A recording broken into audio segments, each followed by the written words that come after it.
Nothing good like to be in family.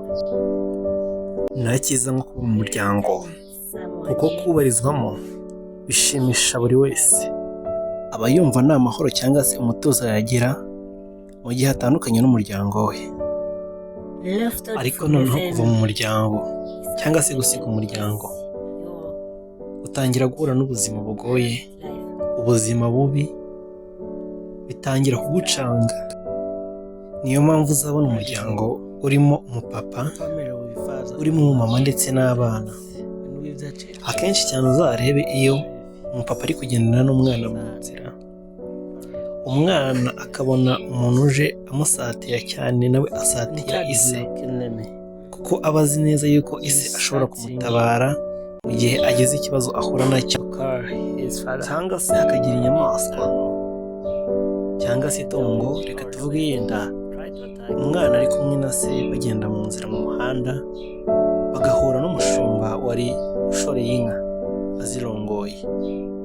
Umwana yihutira gusatira ise cyane kugira ngo abashe kumutabara, avuga ati papa, ati nyiza, ati papa, amuhamagara cyane.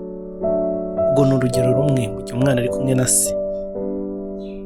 Hanyuma mu gihe umwana ari kumwe n'umubyeyi, akenshi cyane muzarebe abana batoya akunda kugenda afashe nyina mu ntoki, bafatanye urutoki ku rundi. Mu gihe atamufashe amukikiye, amuteruye. N'umugabo ni uko, abagabo benshi uzabona bashyize abana babo ku rutugu amuteruye, cyangwa se bagenda bafatanye mu rutoki, kuko buri munsi umubyeyi afite inshingano zo kurinda umwana we. Ari nayo mpamvu kandi iyo abantu bagushyize hamwe bagakorera hamwe nk'umuryango, nibwo bagira iterambere ryihuse cyane. Ndaguha urugero rumwe, uzarebe inyamaswa iyo ziri kugenda mu nzira.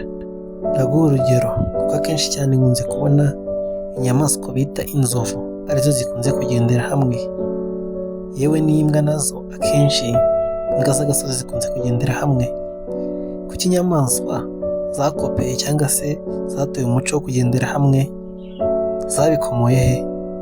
Inyamaswa zakomoye ku bantu kugendera hamwe cyangwa se gukorera hamwe, aribyo twise benefits to be in family, inyungu cyangwa se ibyiza byo kuba mu muryango. Uko twatangiye tuvuga ngo nta cyiza nko kuba mu muryango, mu by'ukuri inyamaswa nazo zakomoye cyangwa se zarakopoye ibyiza byo kuba mu muryango, kugendera hamwe nk'umuryango cyangwa se gukorera hamwe nk'umuryango, nko kurwana nk'umuryango, zibikomora ku kiremwamuntu. Buri nyamaswa nazo zigirana urukundo kandi zikunga ubumwe, n'icyo ubumwe bwazo buzifasha mu gihe cy'umunezero cyangwa se mu gihe cy'amakuba. Akenshi inzovu iyo ziri kugendera hamwe zikabona umwanzi ziramufatanya, yewe n'imbwa akenshi iyo umwanzi ashatse kwataka imbwa imwe, izindi ngenzi zayo zitazirwanirira, zigashyira hamwe zikanesha umwanzi. Buriya rero gukorera hamwe nk'umuryango, wumve nyine ko ari ishyirahamwe, baba bishyize hamwe bagahuza imbaraga. Niyo mpamvu mubwira ati umuryango, kuba hamwe nk'umuryango cyangwa se gukorera hamwe byihutisha iterambere ry'umuryango, mukagera ku byo mutateganyaga kugeraho kandi mu gihe gitoya kuko mwahuje imbaraga.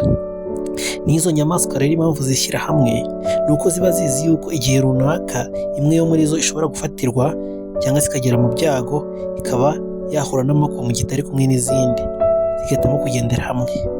Umwana iyo yishingikirije kuri se cyangwa se kuri nyina, aba yumva nta kintu cyamukoraho cyangwa se nta n'umuntu wamukoraho, uwo yaba ari we wese n'icyaba ari cyo cyose, aba yumva ntacyo yaba ari kumwe na se cyangwa se na nyina, kuko yumva ko se arenze, ari umuntu ukomeye yanesha byose.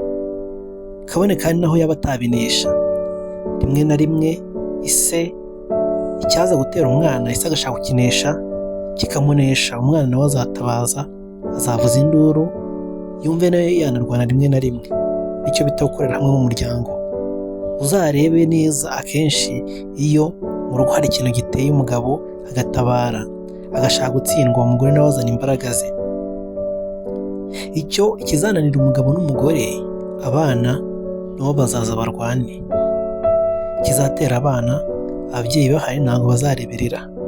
Nicyo bita gukorera hamwe mu muryango, cyangwa se ibyiza byo kuba mu muryango. Uba wumva ufite amahoro yuzuye, yewe uba wumva uvuye no mu muryango utabona umutuzo, utabona umutekano, iterambere ryawe ryadindira. Ni byiza kuba mu muryango. Akenshi ni ukubera iki usanga abantu barenze umwe bari gukora ibintu runaka bahuriyeho, barishyize hamwe bagakora itsinda ry'abantu runaka. Reka tuvuge kuba mu kigo, ariko isomo mukaba mubona ko rikomeye muri abanyeshuri, mukavuga ati tugomba gushyira hamwe tugakora itsinda, buri wese akabwira undi ibyo atazi, tugafashanya tukazamurana. Ubundi umuryango ntabwo agakwiye kuba umupapa n'umumama n'abana, ahubwo murabizi neza yuko hari imiryango idaharanira inyungu, non-government organization, imiryango itari iya leta kandi iri na non-profit, idaharanira inyungu.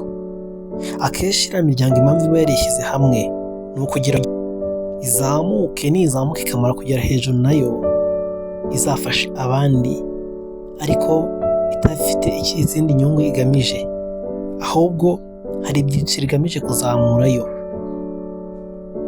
Kubona cyangwa se guterwa ishema no kubona abandi bamaze kuzamuka, ibyo ngibyo bibatera ibyishimo, nabo bakaba bumva inyungu zabo ari izo ngizo, uruhare rwabo barutanze. Ndagira ngo ubwize ukuri ni uko yitwa non-government organization cyangwa non-profit organization, imiryango idaharanira inyungu, idushyiraho family, ariho bitandukanira no kuba family ibamo umugabo n'umugore n'abana. Ariko akenshi kiba kigamijwe no kugira ngo habeho kuzamurana cyangwa se gushyigikirana, guterana imbaraga, hatagira usigara inyuma. Nta cyiza nko kuba mu muryango. Buri muntu wese undi agakwiye kwishimira kuba mu muryango, kuko mu muryango twabivuze kenshi cyane yuko ariho ubonera iterambere ryihuse, kandi amahoro n'umunezero ubonera mu muryango nta handi wabisanga. Umunyarwanda wigeze kuririmba ati akabura ntikaboneke ni nyina w'umuntu, ariko buryo no kuba mu muryango nabyo ujya ubishyiraho. Kuba mu muryango, iyo utari mu muryango burya akenshi cyane uba wifuza kumenya amakuru y'umuryango wawe. Kubera iki? Kuko wumva ko hari inshingano ugomba kuzuza muri uwo muryango, ndetse hari n'inshingano uwo muryango ugomba kuzuriza. Iki ni ikiganiro mutegurirwa kandi mukanagezwaho na Silas Meka Rwandan Group. Wibuke gukanda subscribe, usangize na bagenzi bawe. Amahoro y'Imana abane nawe, urakoze cyane.